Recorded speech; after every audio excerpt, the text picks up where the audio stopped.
Welcome, everyone, to another edition of the Northwest Oklahoma Sports Show. I'm your host, Nick Friesen, current sports writer at the Enid News and Eagle. This episode of the Northwest Oklahoma Sports Show is brought to you by Kinley's Tanning and Boutique in Enid. From custom game day tees and boutique fashion to tanning and red light therapy, they've got everything you need to look good and feel even better. Stop by 2108 West Willow Road or follow online at kinleyscreations.com. Make sure you do what you usually do on Spotify and YouTube on the Northwest Oklahoma Sports Show. On YouTube, make sure you like, subscribe, and turn on that bell for notifications so you never miss a video or podcast. And then on Spotify, make sure you're following the page Northwest Oklahoma Sports Show so you never miss a video or podcast on there as well. Alrighty, we have a fun show planned ahead for you, so let's get right into Northwest Oklahoma Sports. Welcome back, everyone, to another edition of the Northwest Oklahoma Sports Show. I'm your host, current Enid News and Eagle sports writer, Nick Friesen, and we're back with another edition of, high school football and high school basketball. We'll talk about what took place at the Advanced Soccer Complex this weekend. It was awesome to watch the division NJCAA Division I Women's Soccer Championship out there. Saw a lot of great soccer, especially the semifinals. Those semifinals were pretty good, and the final on Saturday was really good as well. So we'll talk about that, and then we'll do my rant of the week. But we'll start with what we always start with, and it was high school football. Several quarterfinal matchups. We had 8 teams competing in the quarterfinals this Friday, and I went to Fairview. I covered their matchup against Pensacola on Friday, and Pensacola dominated the first half, and what jumped out to an 18-0 lead, and at the break, and then Fairview kept chipping away in the second half, but ultimately the lead was too much as Pensacola moves on to the semifinals for the first time in their school's history with the 18-13 win over Fairview. Couple things in this contest. Pencola's Jarius Birdsong had over 100 yards and 1 touchdown in the contest.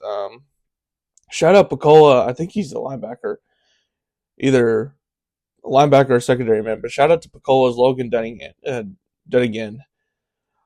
I thought he had the biggest play of the night, and it came in the first quarter because Pensacola goes down and score first to take a early. Also, they don't have a field goal kick. They didn't kick field goals. They went for 2 points, which could have costed them late in the contest if Fairview was able to come back. But go down and score first, take a 6-0 lead in the first quarter.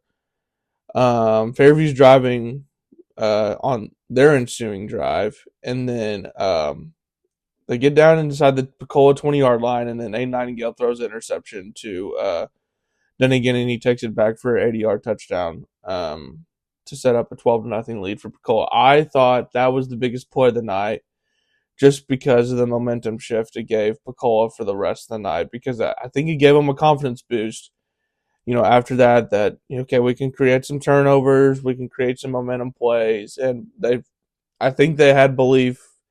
I think they had belief going into the contest, but I think that belief just increased after that interception because it was a momentum shifter.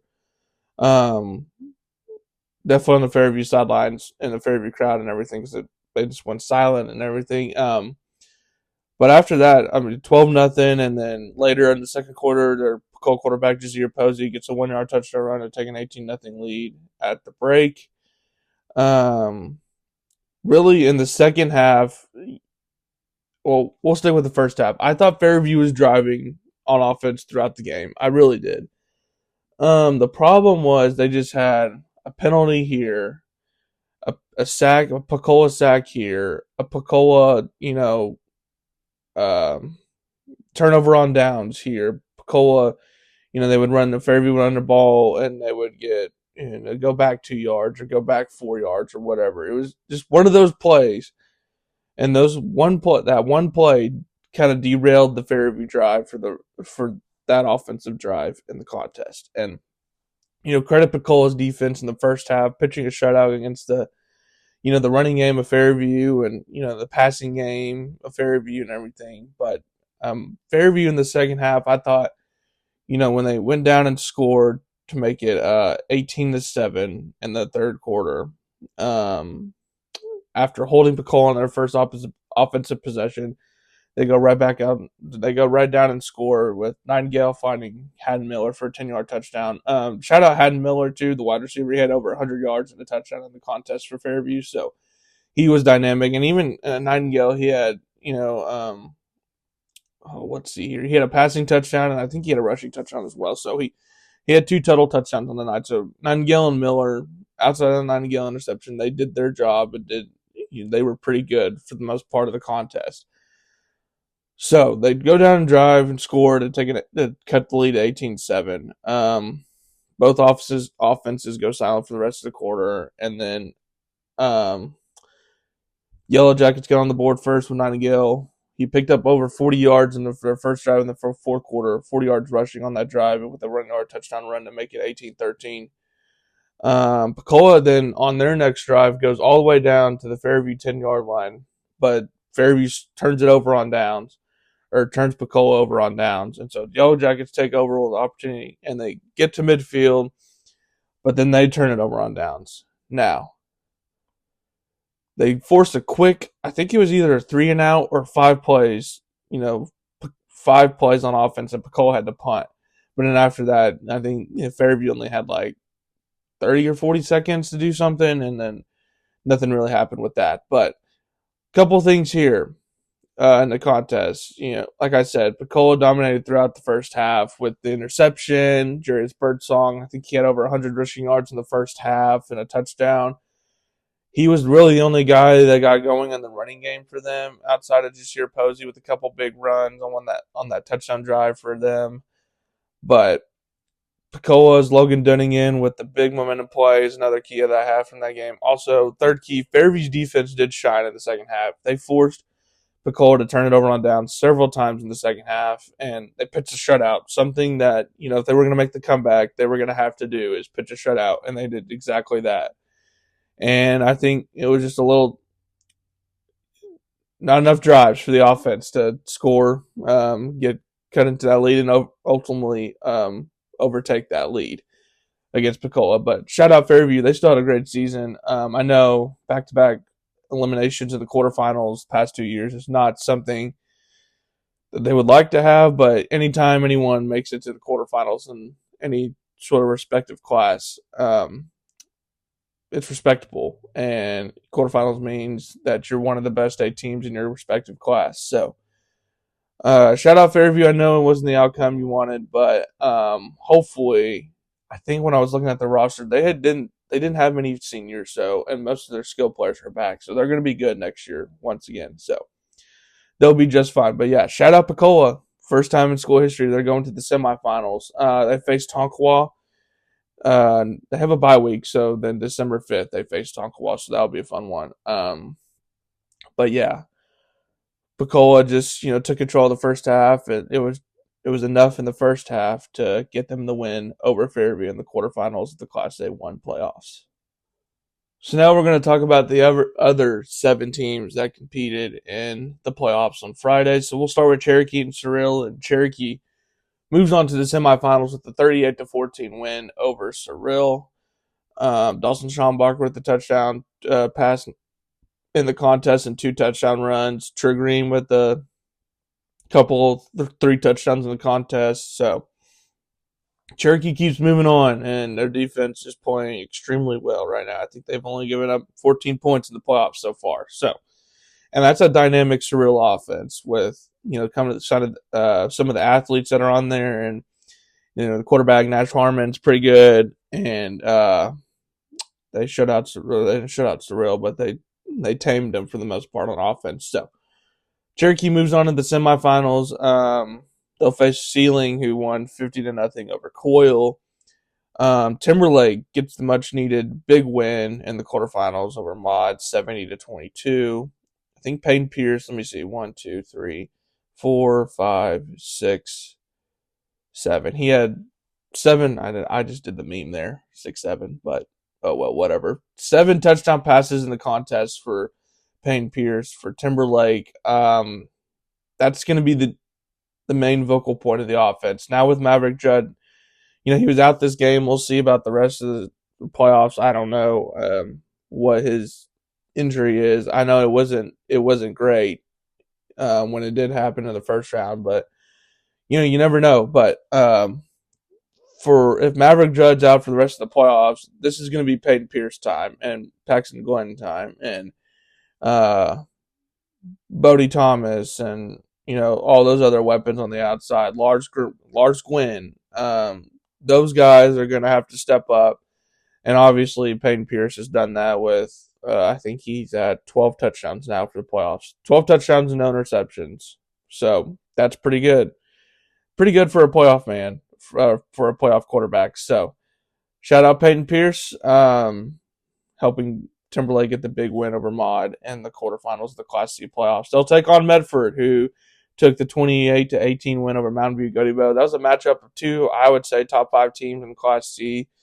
And Medford's defense, after giving up 12 in the first half, gave up only 6 in the second half. So Medford's defense found some ways in the second half to collect the win. Cash Kelly with a couple touchdowns in the contest. It looks like 3 here, actually. 3 touchdowns in the contest. Trent Lohman with the receiving touchdown. Kingston Edwards with the receiving touchdown. Reese Royal with the receiving touchdown. So Cash Kelly had it going on Friday against Mountain View Godibo. So we'll see Timberlake and Medford in the Class C semifinals at Watonga High School next week. So that an area matchup for the semifinals. That's going to be awesome to watch. I think both offenses are dynamic. I think it'll be a high-scoring shootout. I know that both defenses are, really improving right now, but I just think the offensive firepower for both teams is going to take over in that contest. But we'll see. O'Keene takes a 60-0 win over Wilson Henrietta. William Bencheap and Blaine Jenkins scored multiple touchdowns in the contest. So O'Keene moves on to the semifinals. They'll take on the high-powered Willika offense, who took down Wacoma's 50-0 on Friday. So I'm sure they're going to be trying to find out several ways to stop Isaiah Drake and that Willika offense. But we'll see how that goes. I think that's another high-scoring game, especially if O'Keene can get their offense going and get a couple, stops on defense. We'll see what happens there. Pond Creek Hunter gets the big win over Yale, 44-12. I kind of expected that just based off of, I know that it was a scrimmage, but the way the scrimmage was going between Pond Creek Hunter and Yale, it was clearly Pond Creek Hunter was going to be the better team as the season went on, and they showed Friday against Yale.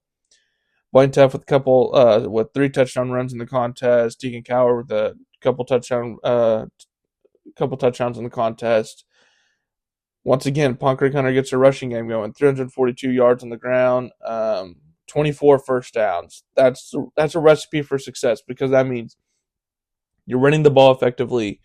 You're also controlling the clock, and you're controlling the pace of the game. And they doubled Yale's first downs in the contest. So big win for Pond Creek Hunter. I don't know when the last time they went to the semifinals is when it was, but I know they're a much different team, and Laverne is too, and that's who they'll face in the semifinals. But it's going to be a good game. I think it will be, especially if Pond Creek Hunter can keep doing what they've been doing, controlling the clock, establishing a run game are the 2 keys to recipe for success against Laverne on Friday. But final game, Lincoln Christian takes a 55-0 win over Kingfisher. Not much here. They had over 500 yards of total offense. Lincoln Christian did. Kingfisher only had 95, so Lincoln Christian kind of just stopped them from the get-go, and that was the name of the game on Friday against Lincoln Christian. So now we'll move on to next week's games, and I'll kind of keep talking about them. So we got Pond Creek Hunter and Laverne in Class B1 semifinals. That's at 7 p.m. at Northwestern Oklahoma State University in Alva. It's like I said, Pond Creek Hunter's defense is also really improving as well. So if they can get that, establish a run game, and they control the pace of the game, I think, they can beat them and then anyone in Class B1.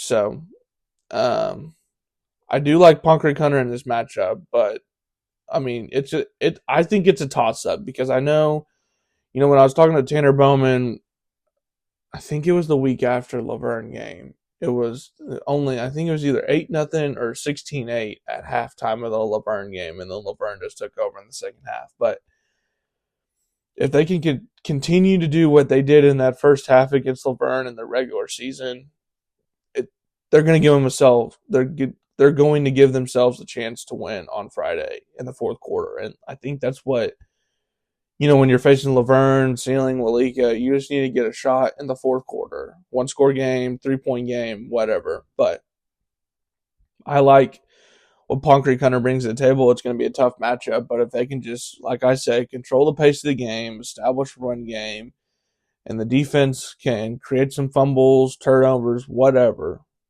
they're going to be in that game in the fourth quarter. Walika versus O'Keene, a matchup of two high-powered offenses, I think, with, Ace Long, William Woolley, Ben Cheap on O'Keene, and then you got Isaiah Drake and a couple other dudes on, Walika, Brian Seitz. It's going to be a high-scoring affair. I really, both defenses are good too, but it's like I said with the Timberlake Medford game, the offenses are just going to take over. Now, the key is, whoever jumps out to a 2-score lead is probably going to win this game. So the key for O'Keene is, Walika and Isaiah Drake and them go down and score. They gotta punch back right away. They can't, stall out on one of their offensive drives or whatever. And that's the tough part with Walika and some of these top teams in each class. I mean, they go down to score. You have to score on your next drive, or else, if they make it a 2-score game, it's virtually over for the other team. So O'Keene's just got to match the scores with them and then also create some stops of their own on defense. Maybe that's a turnover, a fumble, whatever, a 3-and-out. But we'll see. I do like, I like O'Keene's chances better than anyone else in the state against Walika, just because they have veteran leadership and they have a lot of high power offensive weapons. So we'll see how that goes. That's at Jones High School next Friday at 7 p.m. So fun matchup there in Class B2. The other Class B2 matchup that we'll have is Cherokee and Sealing. I'll be out there for that one. That's at 1 p.m. at NWOSU in Alva. Cherokee's one of the several teams in this year's playoffs for us at the Enid News and Eagle that have continued to prove and improve each and every week. With their defense, their offense is playing phenomenal right now. It's like the complementary football of Dawson Schombacher and Trent Green. It's like if Dawson Schombacher's not running it, Trent Green's running it. If they're not doing it, they're connecting on the passing game or whatever. So Cherokee's going to give them a run for their money in that contest. I do believe it because they're too well coached and too well disciplined, and they're going to be well prepared for what Rush Hunt and, the Sealing offense brings to the table. We'll just see how it goes throughout the contest. Can Cherokee sustain a tough, physical defense against Rush Hunt and that high-powered Sealing offense? Winner goes to the Class B2 state championship. And that would be awesome, too, if Cherokee, beat Sealing and then O'Keene beat Walika, because then that's an area matchup for us in the Class B2 championship game. And that's awesome for not only just high school sports, but Northwest Oklahoma high school sports. But both of these teams have to face, I would say, the top two teams in the Class B2, Walika and Sealing. I think Cherokee, if they can get a couple stops on defense, what they've done well these past few weeks is create turnovers. You saw that in the Wacomas game, the Arcoma game, and then I think they created a turnover. Let me see. I don't know. It doesn't say, but I think they did might have created a turnover last week against Surreal. They've been able to create turnovers these last couple of weeks. And once you do that, and you do that for multiple weeks, it starts to become the norm that you get a turnover here or there in the contest. If they can get a fumble against Sealing and then turn around and score 2-point conversion, get 8 points on their next drive, that can be a difference maker in this contest. So I do like what Cherokee brings to the table against ceiling on Friday. And then we'll talk about the Class C matchup. We're going to save this one for last, the area matchup. The one I think that should be the top game in Northwest Oklahoma and the top game, I would think, in all of the small school classes. Timberlake and Medford. It's like I said, the offenses are going to take over in this contest. They always do. When you have Cash Kelly for Medford and then Peyton Pierce for Timberlake. I'll be at this game as well at 7 p.m. at Watauga High School Friday. So I won't make a pick. I'll just kind of dive deep into what I think has to work for both teams. Obviously, for Medford, they're going to have to establish a run game, and that's something that Blake Landley has talked to me about. They talked to me about last week. They got to establish a run game, and it looks like they did against Mountain View Goody Bow. So if they can do that, they'll have success in their offense, because then they can get to the passing game too and everything. So they'll put up some points if they can do that. Timberlake. For Timberlake, it's going to be the passing game with Peyton Pierce and then whoever his skill weapons are. And he's been dominant throughout the playoffs this year. He's had to be, with Maverick Judd being out and everything. Veteran leadership's going to come to play in this game for both teams. Medford experienced what it was like in the playoffs last year, taking on a tough Ryan team and everything, and they got beat at home, but it only made them hungrier, and now they're back here at the semifinals, one step further. For both of these teams, it's almost like Medford's looking to take another extra step, and Timberlake's looking to get back to what virtually was one play away from the state title one play away from playing for a state title in overtime. I do think Peyton Pierce is obviously he's got to play extremely well, but I also think what they did last week, they spread the wealth around with Lars Gwynn, Bodie Thomas, and then Paxton Glenn both having receiving touchdowns. I think that's going to have to happen. They can't just rely on Peyton Pierce to Paxton Glenn like 5 or 6 times in the contest. They're going to have to spread the wealth around, because if they spread the wealth around, they're going to do again what they did against Maud, put up 70. But Medford can also put up 70 just with their offense. So I feel like the offenses are going to take over in this contest, and it's going to be whoever gets that one stop or that gets that couple stops, or it might be whoever scores last wins the game. But it's going to be fun. I'll be out there at Watauga, and it's going to be a fun matchup in Class C for a spot in the state title game next week at I think they play at noon. Class C does, December 5th at noon.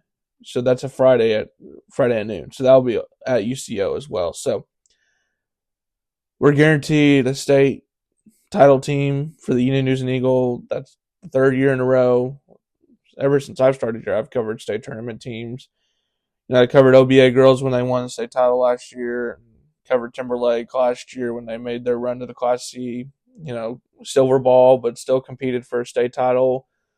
I covered Fairview when they played when they won the state championship in 2023. Trying to think if I covered anyone else. I covered OBA girls when they were in the state title game against Sealing that year. They were Class A. It's going to be fun just to see. I'll guarantee this. In my gut, I think there's going to be an upset for one of these teams. Now, I don't know if it's Ponk Creek Hunter. I don't know if it's Cherokee. I don't know if it's O'Keene. I don't know. Which one of those teams? I guarantee you there's going to be an upset. I don't know which one of those 3, but I guarantee you there's going to be an upset. And it's not going to shock me, because I've seen these teams play and I've seen what they're capable of. It's going to shock a lot of people, though, especially if O'Keene goes down and beats Malika. But those are the games next week. We have 5 teams remaining, which compared to last year, we only had 2. So that's awesome. More high school football and everything. So it should be a fun week. Thanksgiving week, obviously, the big thing about that is you get to practice on Thanksgiving Day, and that's awesome. And that's something that those players should never take for granted. It's one of the best feelings getting to practice on Thanksgiving. I did it once, my high school years, senior year, and it ultimately led us to the state title game to play against Poto in 2019, and it was awesome. But Thanksgiving practices are some of the best practices, is one of the best practice in the world. So good luck to all the teams competing in the semifinals, and good luck to all the teams looking to make a run towards their respective classes and their state gold balls. So now we're at the Garfield County Report. This is where I talk about teams or events. Wow, I can't say events, but events that happened in Garfield County over the week, and I give my just review or take on it and on the teams or events. And we're going to stick with events this week, as Enid got to host the NJCAA D1 Women's Soccer Championships on basically from last Saturday to this Saturday, or from Sunday, November 16th to Saturday, November 22nd. And it was a lot of fun. I didn't go out there the first day because I had early Thanksgiving with some family members and everything. Monday and Tuesday I was out there. I covered Monday. Who did I cover Monday? Was it Navarro, and was it Laramie County? Yeah, Laramie County. I think that's who it was. Might be totally wrong, but covered them Monday. Tuesday I covered Seminole State. They won, and it was Seminole State, Cowley, and then Daytona State, and Arizona Western in the semifinals.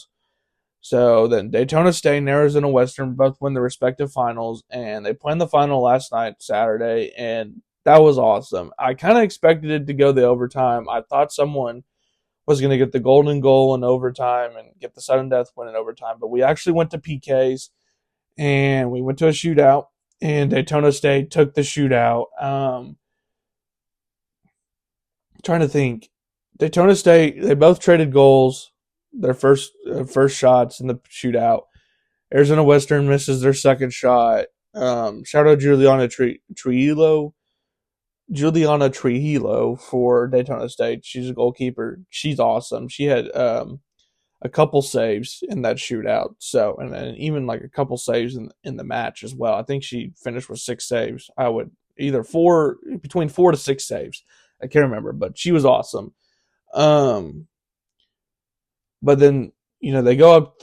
Daytona State makes their goal to go up 3-1 in the shootout, and then they trade goals, and then Daytona State misses, and then Arizona Western makes it to go 3-3, and then Daytona State just, Susie Roberts makes a goal, Reese Garcia Roman makes the goal, and then, after Arizona Western traded with Susie Roberts' goal, and then, Trujillo makes the game-winning save on the Arizona Western. I can't remember what her name was. Asa Yamasaki. Yeah, that's right. That's who missed the goal for Arizona Western. The game sealing goal, game-clinching save for Daytona State in the win over Arizona Western. Daytona State throughout the tournament, I think, proved that they were the best team. I think Arizona Western also proved that they were one of the best teams in the tournament. Daytona State, Chanel Buckley had I think she had 5 goals. Yeah, she had 5 goals in the tournament. She had another player for Daytona State had either 3 or 4 goals in the tournament. So they were firing on all cylinders offensively, just when they were pushing the ball and everything on when they were looking to score and all that. But Arizona Western, they beat Seminole State based off a set piece in that game in the semifinals. I can't remember who scored, but they scored off a set piece with like 10 minutes remaining in the contest in the semifinals, and they really dominated their opponents as well in pool play. So I kind of expected, when the semifinals were made and everything and finally figured out, I expected it was going to be Daytona State and Arizona State, and I still did expect that Daytona State was going to win it, and they did. And back-to-back for them, back-to-back national champions for the sophomores that were there at Daytona State College. shout out to all the fans that came out Saturday. I know it was, wasn't the best of, started out hot, but then it got cold, really cold as the night went on. But I, the fans, they were still very supportive. There was a lot of Daytona State College fans as well, and a lot of, I think the host team for Arizona Western College came out, and then they even Arizona Western even had some fans as well from Arizona. So it was awesome. I hope Enid gets to do, I know Enid gets to do the World Series and everything, but also I hope the Advanced Soccer Complex gets to host, more of these big time events. I know they host some big time tournaments and Enid High School and NOC Enid, but it was awesome to watch the big time. It's the best of the best in JCAA D1 women's soccer, and that was awesome to watch. So shout out to the Advanced Soccer Complex. They're a great host. And shout out to Daytona State for collecting the D1 NJCAA D1 Women's Soccer National Championship. So now we're going to talk about high school basketball. Just do another segment on that. Since I last put out a podcast, I mean, nothing really. With the thing with basketball with the small schools right now, you're playing teams that also don't have football and haven't had football all year. And so you're playing those teams like, Drummond's playing Cimarron or Mohawk Orlando or Dover or Lamega. Dover's playing, Cimarron, Allen Cleo, Mohawk Orlando, all those teams. So it's really like, and they're only playing once a week, basically. So, except for Drummond, Drummond's already played 5 games this year. Drummond girls are 2-3 on the year, and then let me see about the boys. I'll pull up the boys' record here really quick. Drummond girls are 2-3 on the year, and then the boys are 5-0 on the year, like I expected. Jared Reese has those boys going in Drummond. They're scoring at a pretty good clip so far this year, scoring like Jared Reese teams do, and the defense has, for the most part, they're only giving up just under 40 points per game, which that's going to go down as they get more games under the belt. But Drummond boys are 1-3 on the year. I know they played Cimarron this past Friday night. I do have some stats on that. So, Cimarron takes a 75-66 win on Friday over Drummond and boys basketball. Nathan Taylor had 19 points for Drummond. Boston Burford had 14 points. Ethan Butler for Cimarron had 17. Drake Butler had 12.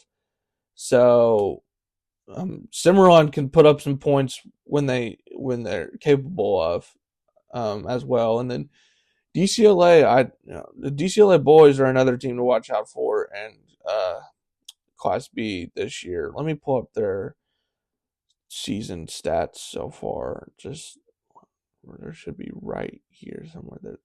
Wrong one. That's Deer Creek of Edmond, not Deer Creek of Lamont. Basketball boys. All right, so they're 2-1 in the year. Their one loss came to Frontier, who is going to be a perennial favorite in Class B1. Which Class B1, Class B2, I don't know. I'm splitting it up in basketball as well.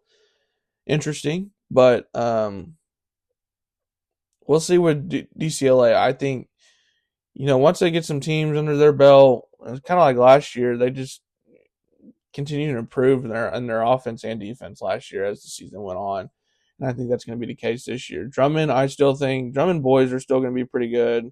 I know they're 1-3, but when you face Lamega, Dover, and then high power, if you don't stop the offense, Cimarron, a high powered offense at Cimarron, it can cost you some games. But very early in the year, like I said, Dover boys are 5-0. Drummond, let me see about Drummond girls. So Drummond girls are, I think they're 3-1. Yeah, they're 3-1 on the year. They got wins over Dover, Mulhall, Orlando, and Cimarron. So I do have some stats from their game as well against Cimarron on Friday. So they take the 79-26 win over Cimarron. Kendra Dillingham with 18 points, Avery Bryant with 14 points, Peyton Curry with 11 points, Addison Kaufman with 15 points. So they're playing pretty well as well. Also, they're one of those teams where, like I said, whenever we first talked about them, if they can get the scoring going, you get the three ball going, they're going to be a dynamic team. Going to be a dynamic offense. Teams are going to be capable of stopping them defensively. So we'll see how everything goes. Obviously, it's very early. Let me see if I remember this right. So tomorrow, Monday the 24th. Yeah, I think Garber and Pioneer play tomorrow. That starts at 12. So Garber and Pioneer girls basketball and boys basketball with the contest starting at 12 at Pioneer High School.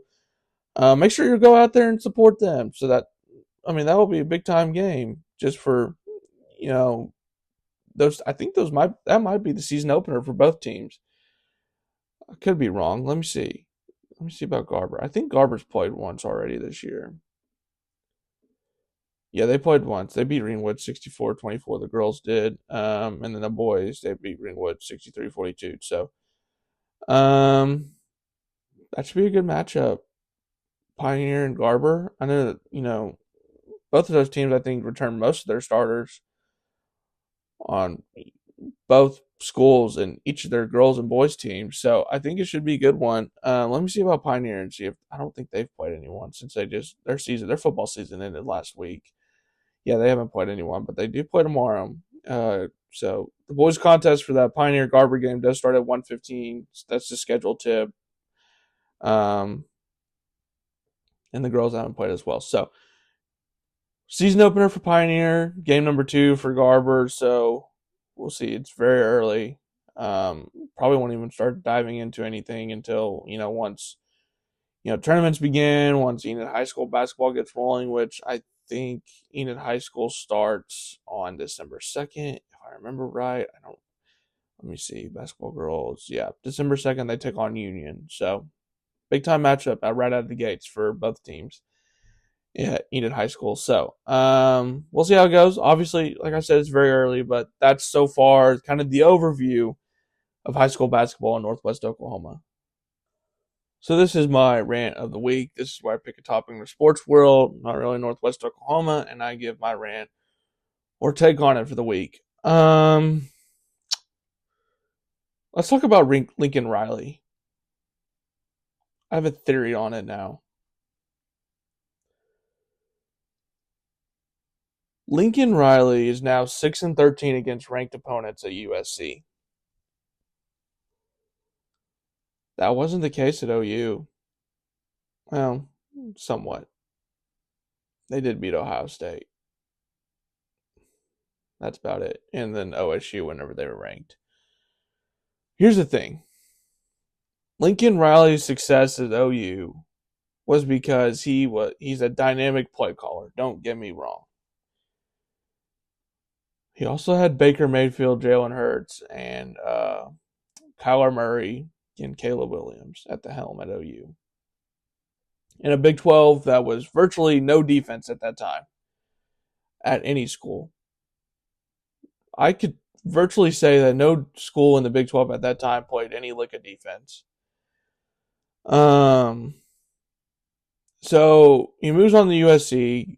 I don't even want to get into that whole debacle.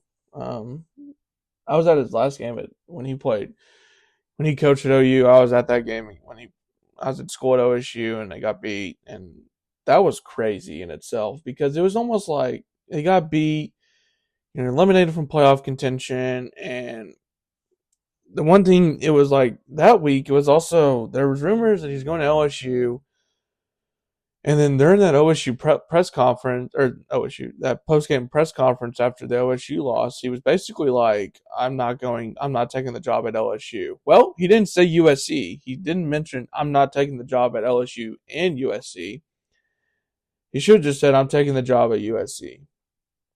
And then that whole debacle with talking to your players only for 2 minutes, which, by the way, I think that's how I would have done it as well. You don't want to just linger around and kind of just get the emotional side of it and kind of just let the player, because at that point, if you stay in there, the players could also just full on turn on you at that point and start yelling at you and everything. So, I would think I would have handled it with 2 minutes talking to the team and just leaving. But We'll just dive into some stats. Through 51 games as USC head coach, this is from David Woods, who's the person co-host of the BRO cast and the Pac-12 podcast, writer for the Bruin Report. Through 51 games as a USC head coach, Lincoln Riley is 34-17. Through his first 51 games as a USC head coach, Clay Helton was 34-17. So obviously it's not working at USC. Or it kind of is in the regular season, but not really.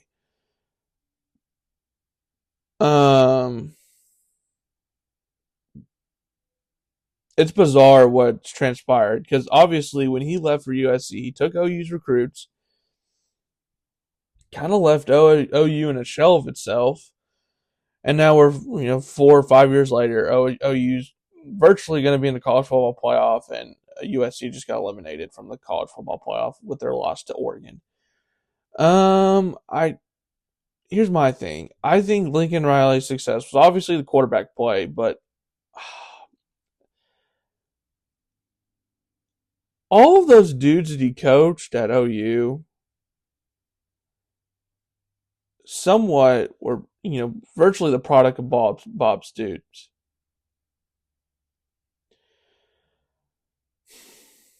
And he kind of just built off of Bob Stoops' legacy, really. Now, what he did at OU was phenomenal. Don't get me wrong. But he hasn't really done anything with his own players, honestly. And it's getting to the point now where it's like he's going to get fired at USC.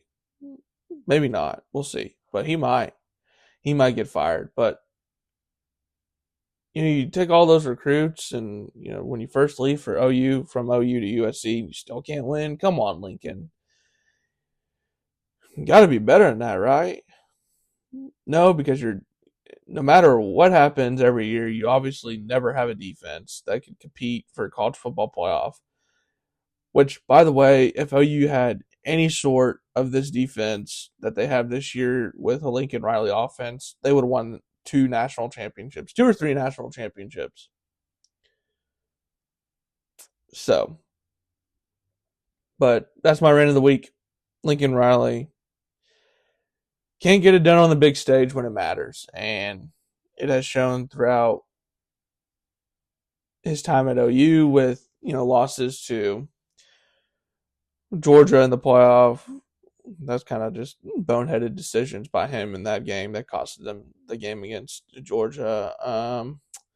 Obviously, the Alabama game with Kyler Murray, LSU, that's a whole different story. I think, Joe Burrow, Jamar Chase, Justin Jefferson, all those dudes on defense for LSU, they didn't have a shot in that game.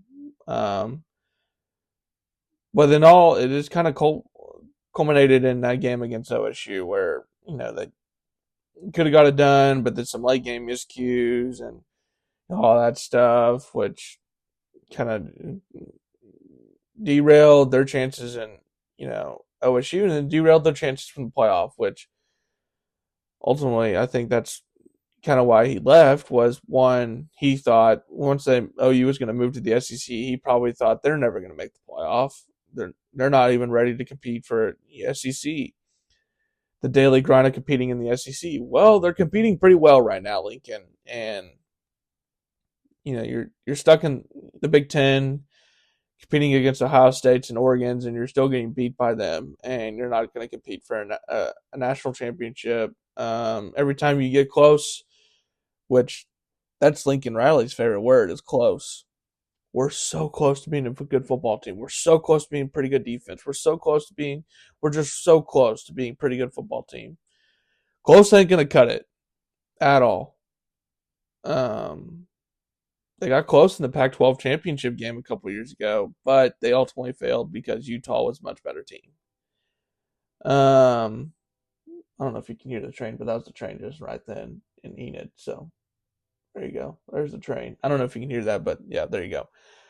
But that's my rant of the week. Lincoln Riley is just close, but not but he can't get the job done at USC or Oklahoma. So that'll do it for another edition of the Northwest Oklahoma Sports Show. Semifinal football next week. We got 5 teams playing. Have a bunch of recaps on that. I hope each game. Hope we get some stats on each from everyone on Friday. Whether they win or lose, whatever. But I'll be out at Cherokee and Sealing at Alva and at Northwestern Oklahoma State University, and then later that night at 7, I'll be at Watauga for Timberlake and Medford. Both really good matchups, I think, in Northwest Oklahoma. Obviously, I'll keep doing some overview on basketball. I really wish I could, but I just don't have enough details, or just basically I haven't watched any teams. I think I'll probably be going out to Pioneer Garber tomorrow. We'll see. We'll see how that transpires. I think I might make it out there. We'll see. But we'll continue basketball. We'll continue. Obviously, we'll have a full breakdown.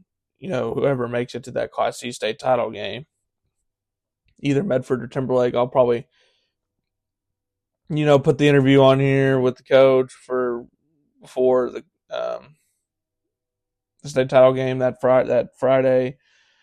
Kind of give a full breakdown, possibly before that game Friday, and then I'll just give a breakdown of the other teams that possibly make it. Which I did say there's going to be an upset between O'Keene, Ponca Creek Hunter, or Cherokee. In my mind, they're not really upsets. They're going to beat them fair and square, but in Oklahoma high school football, those would be upsets, especially the O'Keene Waleeka game. But that'll do it for another edition. So continue what you do, Northwest Oklahoma sports fans. Go out and show your support for Northwest Oklahoma sports teams.